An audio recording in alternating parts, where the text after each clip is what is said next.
Hello ladies and gentlemen, and welcome back to my channel for another Hot Toys Secret Base figure preview video. Before we begin, I want to say a massive thank you to Ryan Kirkwood for going out in person to Secret Base and for snapping these gorgeous high-res pictures. Show Ryan some love in the comments below because without him, this series literally wouldn't be possible. If you're looking to pre-order your very own copy of Beetlejuice, I've popped some links to Pop Collectibles in the description below. As always, do your own research, make sure you're comfortable before buying. I've also included the discount code Justin's Collection for 5% off your order if you do decide to buy from them in the description as well. While you're down there, why not hit that subscribe, bell notification icon, and join button, so you're notified as soon as a brand new figure preview video goes live on the channel. I was not expecting this. Usually, Sideshow and Hot Toys don't like to compete with each other. I mean, sometimes it happens, like with C-3PO and Grievous and Luke Skywalker from Return of the Jedi. But for a character like Beetlejuice, yes, Hot Toys are fans of Michael Keaton. I didn't think this was going to happen. I thought they'd leave well enough alone and Sideshow would be the only game in town for the ghost with the most. It seems like that's no longer the case, because when I saw the tease and then of course the eventual announcement for this guy, I was pleasantly surprised. For those of you thinking, well, Justin, they're not really competing because Sideshow is making the original look for Beetlejuice from back in the day, and this is from the second movie. True. However, most people are probably only going to pick up one Beetlejuice, and I've seen multiple comments already saying that they're straight up cancelling their orders for the new Sideshow one in favor of this piece. Because they just don't trust the quality of Sideshow. Now, they've got some hits, don't get me wrong, but a lot of misses as well. I've got that one on pre-order, I plan on keeping it. I'm still nervous, though, about how he's going to turn out. We'll just have to wait and see. Look, at the end of the day, it's all just down to personal preference, really. They each have their pros and cons, but something that works in Hot Toys' favor is they include way more accessories with theirs. We still get the stuff that the Sideshow one comes with, such as the handbook for the recently deceased and the hand with the nail file in it, but some Beetlejuice specific accessories as well, such as the newspaper. I'm hoping it's got the accurate printing from the movie on the other side. That's something that they've not revealed because it might be a little bit of a spoiler. And this.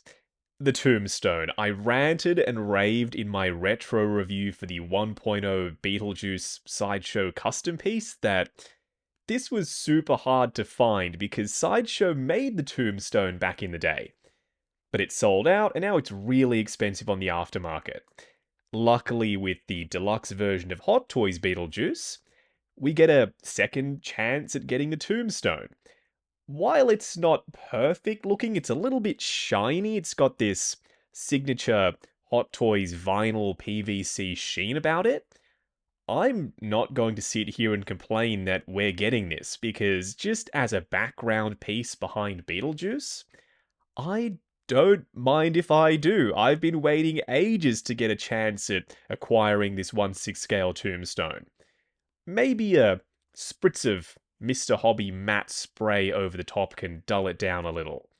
Either way, I love to see it, and it's a nice big chonky accessory. It's a great way of adding some extra value with the Hot Toys Beetlejuice over and above the 2.0 Sideshow, and I'm sure this alone is going to win some people over. As for the display base, it's simple. It's better than the just plain black one that Sideshow gives us.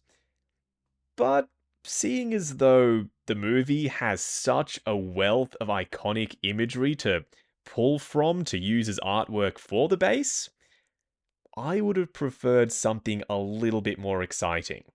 But you know what? They kept it simple. There's no harm in that, really. They could have gone the other way and it could have turned out terrible.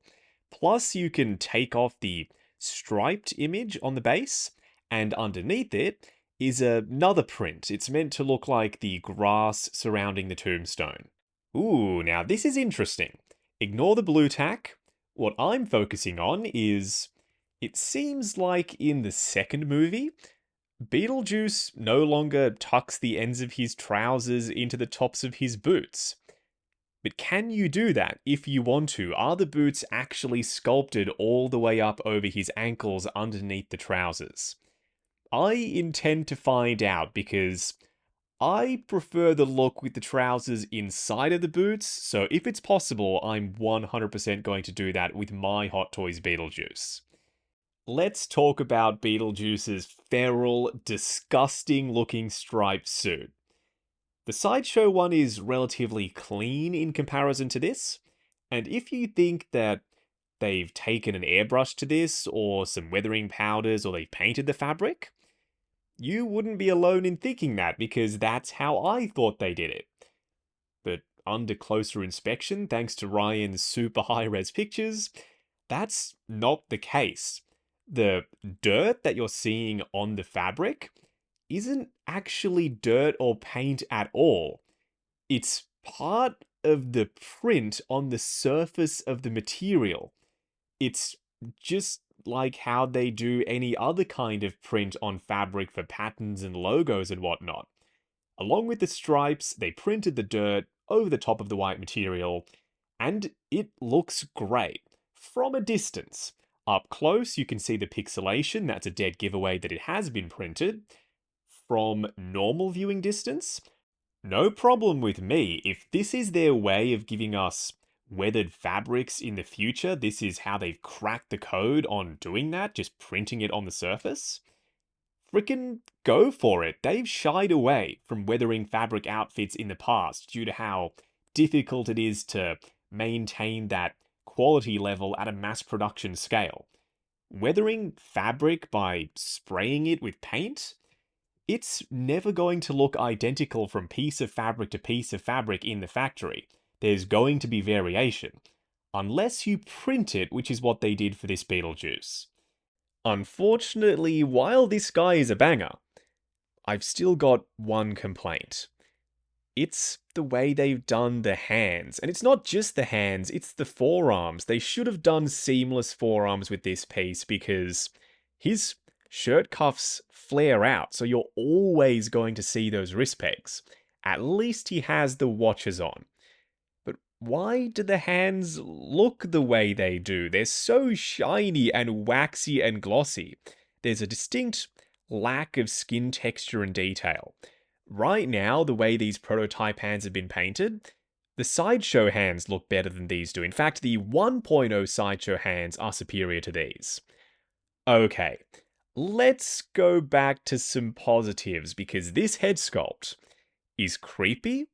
It looks like Michael Keaton to me.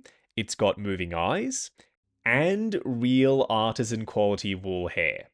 For those wondering why this isn't an artisan Beetlejuice, well, technically it is because of the material choice for the hair, but the difference with Beetlejuice versus someone like Joker or Anakin is there's little to no styling required.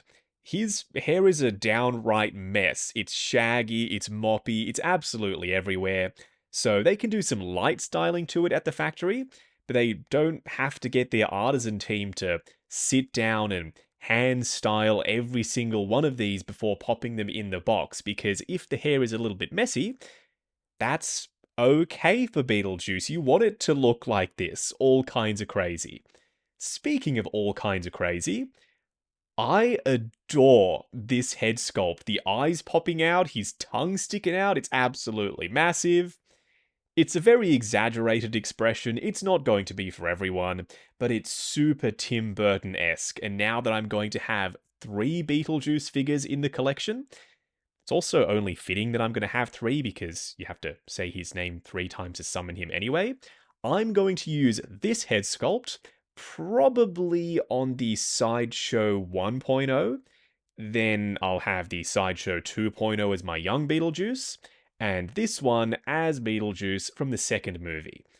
These eyes, by the way, cannot move if you're wondering. They're just fixed in place, sticking out of the sculpt. One big takeaway for me is I reckon he's on a custom body. The tailoring is pin sharp, but it's also quite messy at the same time. The lapels are flying away a little, the tie is hanging down loose, the collar is split open on the shirt. You can see the neck, which is a split cut, but skin tone neck, so it matches the head sculpt.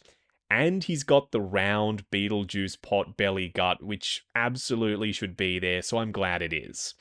At the end of this, absolutely chuffed that the juice is loose. I never thought this would happen, let alone being a deluxe piece like this with 2 head sculpts, one with moving eyes, real wool hair, the tombstone, and some scene-specific accessories. This is coming home, no question, and it's deluxe or bust for me. Now, I'm going to get mine from Pop Collectibles.